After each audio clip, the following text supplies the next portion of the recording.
अस्सलामुअलैकुम, welcome back to my new vlog. तो आज मैं आपके साथ सूट कटिंग की जो वीडियो है ना वो शेयर करूंगी कि मैं किस तरह से सूट की कटिंग करती हूँ। क्योंकि ये कटिंग का तरीका इतना इजी है ना कि अगर बिल्कुल आप ज़ीरो पे हैं ना तो वो तब भी फर्स्ट टाइम ही इस तरीके से अगर कटिंग करेंगी ना सूट को तो बहुत ज़बरदस्त आपकी कटिंग होगी। क्योंकि ये जो है ना ये तरीका मैंने तकरीबन 2 महीने मैंने स्टिचिंग सीखी और 100% जो है ना मैं परफेक्ट हो गई इस मतलब स्टिचिंग में। क्योंकि मैंने शादी के बाद जो है ना वो स्टिचिंग करना स्टार्ट की और अल्हम्दुलिल्लाह ये इतना इजी मेथड है ना कि इस तरीके से मेरी टीचर ने मुझे गाइड किया और मैंने 2 महीने में मैं 100% जो है ना वो स्टिचिंग कर लेती थी अल्हम्दुलिल्लाह। और बाकी नेबर में भी मुझे कहना शुरू हो गई कि आप हमारे भी कपड़े स्टिच कर दिया करें, लेकिन बच्चे बहुत छोटे थे तो मैं मतलब ये रिस्क नहीं मैंने लिया। मैं जस्ट अपनी बेटी के और अपने बेटे के कपड़े जो है ना वो मैं खुद ही स्टिच करने लगी। सिर्फ 2 महीने मैंने ये ट्रेनिंग ली है। तो अल्हम्दुलिल्लाह आपको भी ये तरीका बहुत पसंद आएगा। यहाँ पे जो सूट मैंने सिलाई करना है ना उसकी मैंने ऑलरेडी उसको प्रेस करके तो उसको ऊपर नीचे मैंने फोल्ड करके मैंने रख लिया है। यहाँ पे उसकी ना वीडियो जो थी वो मेरे मुझसे स्किप हो गई। तो जिसका मैंने अब साइज़ लेना है ना उसको मैं बिल्कुल अच्छी तरह उसको भी प्रेस कर लूँगी। उसकी सिलाई जो है ना वो अच्छी तरह मैं निकाल लूँगी। क्योंकि हमारी बेसिक कटिंग ही तब अच्छी तरह होगी जब हमने जो साइज़ वाली शर्ट है ना उसको भी हमें 100% उतना ही प्रेस करना है जितना हमने शर्ट सिलाई करनी है ना उसको हमने प्रेस लगाई है।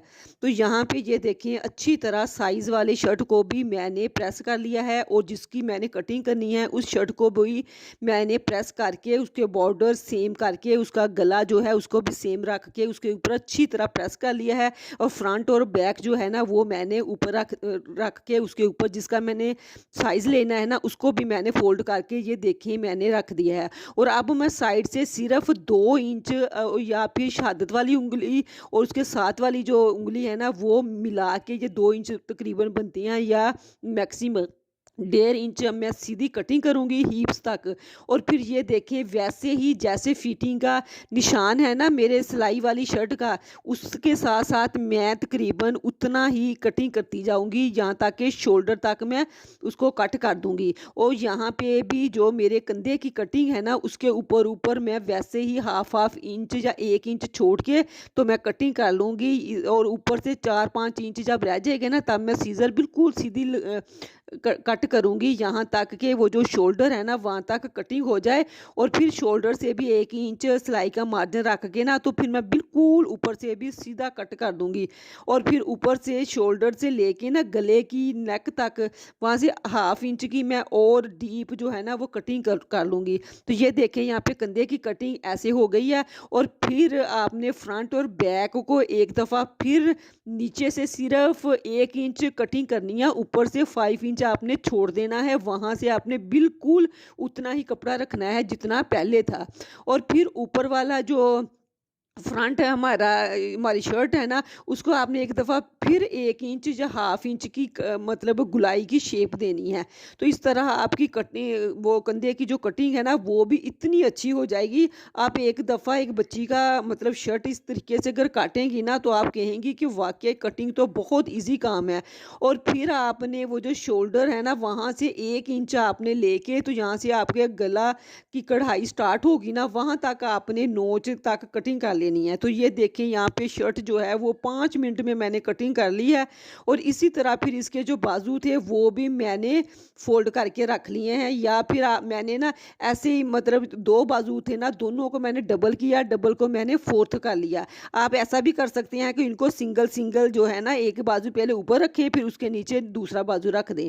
तो फिर इसी तरह मैंने जो है ना फिर ऐसे बाजू रख दिए हैं और फिर मैंने नीचे से 2 इंच छोड़ के उसको कटिंग करते करते ऊपर कंधे तक, शोल्डर तक जो है ना वो नोक तक मैंने लेके जाना है। वहाँ से बिल्कुल कपड़ा नहीं मैं काटूंगी। आप ऐसे सीजर अगर फेरेंगी तो फिर आपको भी 100% कटिंग अच्छी हो जाएगी। फिर आपने ये देखिए यहाँ से लेके और आगे फ्रंट से आपने जितनी चौड़ाई रखनी है बाजू की उतनी आप कटिंग कर लें। तो ये देखिए बाजू की भी ज़बरदस्त कटिंग हो गई है। और फिर आपने एक बाजू जो है ना उसका पूरा मतलब वो आपने हाफ इंच जो है ना उसकी डीप अलिफ मद्दा वाली शेप देनी है। जैसे हम अलिफ बे में अलिफ और मद्दा लिखते हैं ना, ऐसे ही आपने उसकी कटिंग करनी है। तो ये एक पल्लू मैंने इसलिए उठा लिया है क्योंकि मैंने इसकी फोर्थ जो फोल्डिंग है ना वो मैंने इकट्ठी की है। तो इसलिए फिर ज़ाहिर है उसका एक बाजू जो है ना उसके अंदर है, इसलिए फिर मुझे एक ऊपर से उठाना पड़ा है। तो यहाँ से मैं आपको क्लियर भी दिखा देती हूँ, या फिर आपकी आसानी के लिए बेहतर यही है कि आप अगर बिगिनर है ना, स्टार्ट में अगर आपने कटिंग करनी फर्स्ट टाइम, तो आप पहले एक बाजू फोल्ड करके रखें, फिर दूसरा रख लें और फिर एक बाजू को उठा के या नीचे वाले को छोड़ के ऊपर वाला जो बाजू है ना उसी ऐसे कटिंग कर लें। तो ये देखिए कितनी ज़बरदस्त और इजी